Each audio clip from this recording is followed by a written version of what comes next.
இந்தாம்மா இட்லி ஊற்றிடு. இட்லியா? இத்தனோண்டு மாவு வச்சு எங்க? ஒரு கப்பு மாவுமா, நம்ம 3 பேர் தானே, 10 போய் ஊற்று போ. 3 பேருக்கு 1 கப்பு மாவு. ஆமாம் 10 போ. ஐயோ,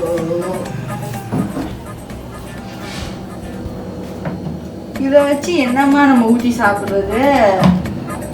சரி, ஆளுக்கு 2 3 ஊற்றி சாப்பிட வேண்டியது. தெரியுமா ஃபோன்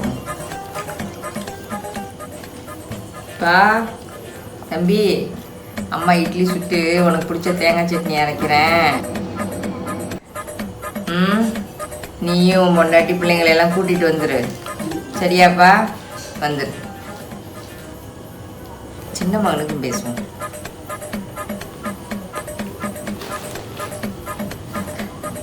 தம்பி தம்பி, உனக்கு பிடிச்ச தக்காளி சட்னி அரைச்சிருக்கேன். இட்லி சூடாக இருக்குது, சீக்கிரம் வந்து சாப்பிட்டு போப்பா.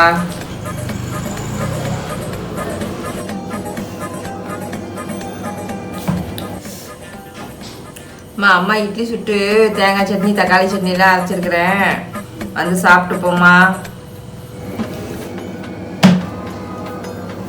இங்கே பாருமா, இந்தா என்னால 1 கப்பு மாவு வச்சுலாம் எல்லாத்துக்குலாம் இட்லி ஊற்ற முடியாது. வேணும்னா நீயே ஊற்றிக்க. தலை செம்மையா வலிக்குது, நான் போறேன். இந்தடி 10 ரூபா பால் பாக்கெட் வாங்கி நான் ஊருக்கே காஃபி போட்டு கொடுப்பேன்.